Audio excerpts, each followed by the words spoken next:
Welcome to Sync for the days March 7th through March 10th, 2020. As always, the bar at the bottom will show you when each segment will end, so feel free to bounce around. We value your time by making it quick and to the point. Timestamps are on the screen, sources are in the description, and I'm Michael, aka iiFnatik. Let's get started.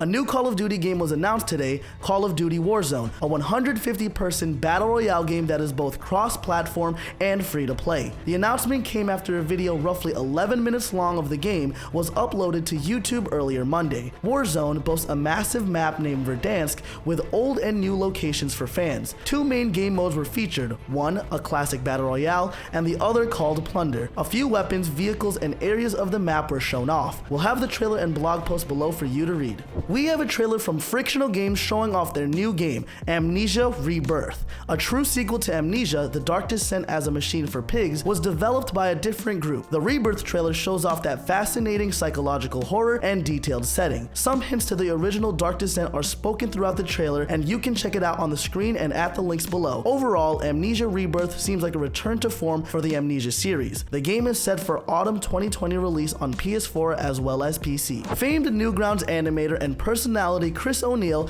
better known as OneyNG, released a trailer this weekend for his game Bowlbo, a fast-moving platformer packed to the brim with the wacky humor Chris is known for. The game follows the small guy named Bowlbo on a quest to save his dog from an evil witch. The crude humor and level design brought this game right on our radar, and we promise to keep you updated when we get a release date. Today, Bungie released Seasons of the Worthy. The new Destiny 2 content release comes with a new seasonal pass to level up and a new seasonal PvE mode called the Seraph Tower. With Seraph bunkers coming throughout the season to change lost sectors, this is Destiny's version of a small one-player dungeon that branches into caves of increased difficulty and loot. On the PvP side, Trials of Osiris will be released on Friday the 13th. The Pinnacle 3 vs 3 combat mode is the top tier of Destiny PvP. Since this video is going up the same day as the release, make sure to check the Bungie.net Twitter for server status. Tomorrow, Ori The Will of the Wisps release on Xbox Game Pass, Steam for PC and Xbox. The long-awaited sequel to Ori and the Blind Forest, Wisps, is a story meant to quote unravel Ori's true destiny as said on the game store's page. The developer Moon Studio sent out earlier copies to content creators across the web, and the response has been positive. So whether you have already spoiled yourself or you are waiting for the release date, this game is shaping up to be a nice sequel to the beloved Ori and the Blind Forest. An interesting piece of information dropped on the gaming world right after we finished our last episode, so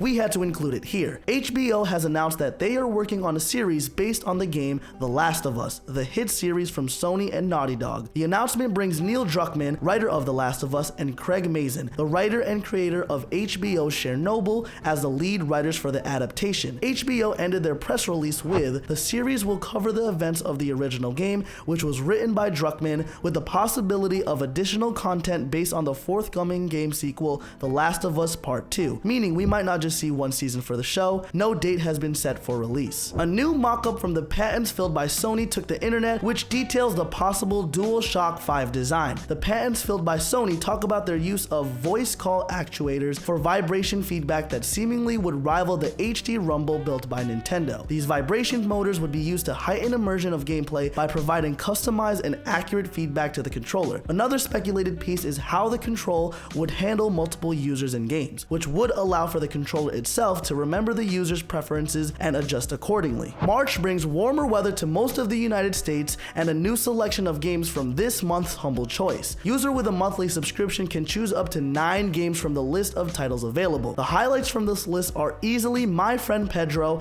and Planet Coaster. My Friend Pedro is a twin sticker shooter focused on fast-paced gameplay from publisher Devolver Digital. That won over hearts with its lovable gunplay, while Planet Coaster single-handedly killed the Roller Coaster Tycoon franchise, providing a great sandbox for fans of park simulators. Turok and Exapunks are also interesting titles, both being worth a play. Overall, you can't go wrong with a bundle like this, even if they end up in a Steam library corner. We brought you news about Warframe's big update and huge expansion, Operation Scarlet Spear, in our last episode. This week, our friends at Digital Extremes are celebrating the 7th year anniversary of Warframe with a free armor set you get just for logging in. The armor set, Dexric Saka, is pretty sweet, coming with shoulders, legs, and a chest piece that that shows off the Warframe logo. Plus, every weekend in March, there will be gifts of the Lotus Quest that reward even more loot to players. If you ever wanted to get into Warframe, now is as good as ever. As we mentioned last week, Black Mesa has finally launched on Steam, a remake of the original Half-Life brought forward from the old Gold Source engine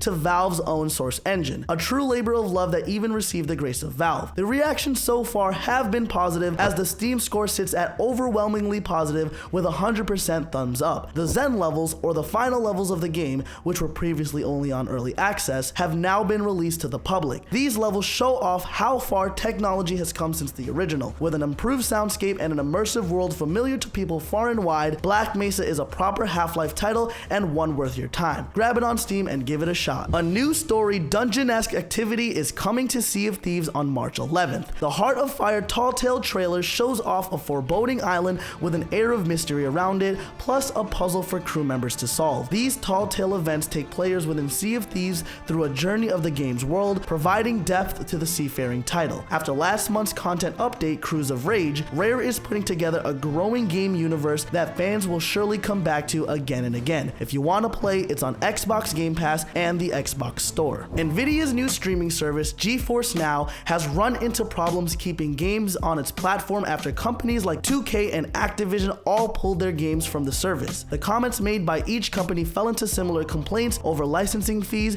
and contracts made with Nvidia over continued use of the games outside of beta. In a twist of luck though, Tim Sweeney, founder of Epic Games, pledged to wholeheartedly supporting Nvidia's GeForce Now service with Fortnite and Epic Games Store titles that choose to participate, showing that some people in the industry are behind the idea. While some users of the service have started to complain, these removals have forced them away from the service. A rare prototype of a PlayStation built for Nintendo ended up selling for $360,000 to Greg McLemore, the former CEO of Pets.com and Toys.com, two companies from the 2000s.com boom. The Nintendo PlayStation was a short product idea between two Japanese companies that quickly fizzled out after a contract dispute. Very few models were ever produced, and only this one has surfaced over the years. It has been repaired and is functional, but good luck finding any games for it. After the contract failed, Sony went on to make and release the very first PlayStation. After footage was leaked in 2018 of a Harry Potter RPG, news has been quite around assuming developer Avalanche until a small leak from a job listing. This listing on Warner Media's career page is looking for a lighting technical artist to work closely with a talented group of artists and engineers on an exciting, soon-to-be announced AAA title. What this title is currently unknown, but it's largely speculated to be the Harry Potter RPG. The leaked video from 2018 showed off an impressive tech demo for what is rumored to be on next-generation consoles. Overall, this looks exciting and everyone could use a little bit of magic. A Reddit user by the name RS_117 released a short clip of a new shader mod built for old school RuneScape. This mod, instead of relying on modifying underlying game assets and animation, it uses textural shaders to change the appearance of the world. The trailer preview shows off a beach scene with modern lighting and reshaded water, giving it an updated and almost charming modern take on RuneScape. The importance of not modifying anything comes after Jagex sent a cease and desist to Old School RuneScape HD, a previous mod for heavily modifying game assets. Hopefully the lawyers go a bit easy on this one, since they don't need to be in any violation, and revisiting Old School RuneScape with some shaders would be a nice modern touch. Mortal Kombat 11 announced Spawn, the violent and well-loved comic book anti-hero, as their next character in the MK11 Combat Pack. With a gameplay trailer following the announcement, fans got a good look at what NetherRealm Studios has in store with the new fighter, a large moveset built around several comics and movies with a strong focus on close-up combat and zone management. A surprise announcement for sure, but one fans will cherish as it hits the Combat Pack today. Picking up the Combat Pack will net you the 5 other fighters, including the Joker as well as the Terminator. The newest Shenmue 3 DLC Big Mary Cruise was announced this weekend. Although no trailer has been released yet, we do have some screenshots straight from publisher Deep Silver and developer WiseNet. The description is quoted from Deep Silver's PR release. A new cruise ship has anchored at Niiwa Harbor, so why not take the opportunity to go and relax and play some games. Different types of entertainment, exclusive challenges, and rewards await Ryo aboard the ship. Big Mary Cruise, the 3rd DLC for Shenmue 3, will be released on March 17th. Those who've already purchased the complete DLC will find their download ready to go on launch day. Thanks for stopping by. We're trying out a new format, so let us know what you think about it down in the comments. So what have you guys been playing this week? week. Here at the team, our writer Andy has been playing Destiny 2, getting god rolls for Trials, and a ton of Dwarf Fortress, which will be getting a Steam release soon. I've been playing a ton of League of Legends and Rocket League, which has been super addicting. But other than that, thanks for watching this episode of Sync. We'll see all of you soon, and make sure to follow me on all of social media. It is at iiFnatik, aka iiFnatik, and we'll see you guys in the next one.